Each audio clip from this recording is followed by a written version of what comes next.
Pelvic inflammatory disease यानी कि female के जेनिटल ऑर्गन्स का इन्फेक्शन या इन्फ्लेमेशन होना, और ये बहुत कॉमन कॉज है इनफर्टिलिटी का।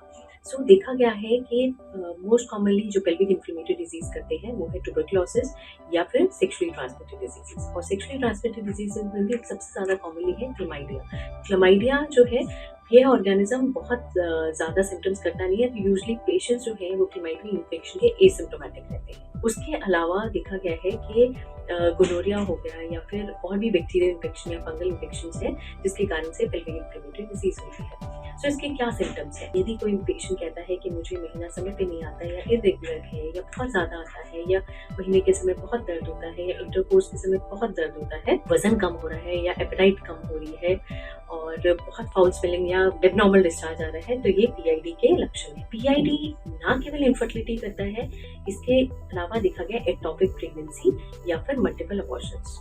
सो क्यों होता है ये सब? यदि किसी महिला किसी भी तरह के बैक्टीरियल फंगल इन्फेक्शन से ग्रस्त है तो वजाइना के थ्रू ये सारा इन्फेक्शन गर्भाशय के अंदर लाइनिंग को इन्फेक्ट करता है और उसके बाद देखा गया है कि दोनों फेलोपियन ट्यूब्स को भी इन्फेक्ट करता है, और जिसके कारण से ट्यूबों में सूजन आती है, इन्फेक्शन होता है, पानी भर जाता है जिसको हाइड्रोसेल्पिंग्स कहते हैं, पस भर जाती है जिसको पायोसेल्पिंग्स कहते हैं, या ट्यूब एट द लास्ट बंद हो जाती है जिसको ट्यूबल ब्लॉक बोला जाता है। और आमतौर पर उन पेशेंट्स को लैंड अप करना पड़ता है आईवीएफ के लिए। क्या क्या चीज आप करा सकते हैं इसको समय पे इवैल्यूएट करने के लिए? तो सबसे पहले आप अपनी महिला विशेषज्ञ से मिलिए, फर्स्ट स्पेकुलम एग्जामिनेशन कराइए जिसमें कि वो आपको डायरेक्टली देख सकते हैं कि वजाइना में या सर्विक्स में इन्फेक्शन है। सो उसका आप समय पे इलाज करा सकते हैं। उसके अलावा कल्चर करा सकते हैं यानी हाई वजाइनल स्वैब कल्चर, और पैप स्मेयर करा सकते हैं। इसके अलावा अल्ट्रासाउंड द्वारा भी देखा जाता है कि गर्भाशय में स्वेलिंग है।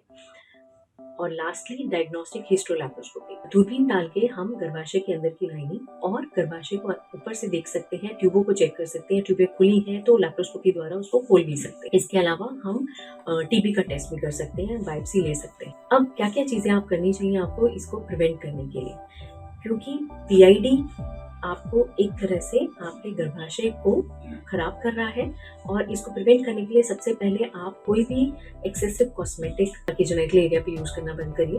दूसरा, वजाइना का पीएच ऑल्टर होता है कोई भी केमिकल इस्तेमाल करने से। मल्टीपल सेक्सुअल पार्टनर्स नहीं होने चाहिए क्योंकि उसके कारण से भी इन्फेक्शन होता है और पीआईडी होती है। नंबर 4, आप यदि किसी महिला को ये सब सिम्टम्स है कि उसको डिस्चार्ज आ रहा है, यूरिनरी ट्रैक्ट इन्फेक्शन बार बार हो रहा है, तो उसको समय पर तुरंत इलाज कराइए, क्योंकि यदि वो महिला लंबे समय तक इन्फेक्टेड होगी या वेजिनाइटिस होएगा, सर्विसाइटिस होगा, यूटीआई होगा, तो उसका चांसेस ट्यूब खराब होने का या गर्भाशय में इन्फ्लेमेशन होने के चांसेस बढ़ जाते हैं, तो उसको तुरंत ट्रीटमेंट की जरूरत है। होप करती हूँ ये सब टिप्स आपको हेल्प करेंगी और आपको सक्सेसफुल प्रेगनेंसी आने में मदद लाएंगी। यदि आप इस वीडियो को लाइक करते हैं, चैनल को सब्सक्राइब करें।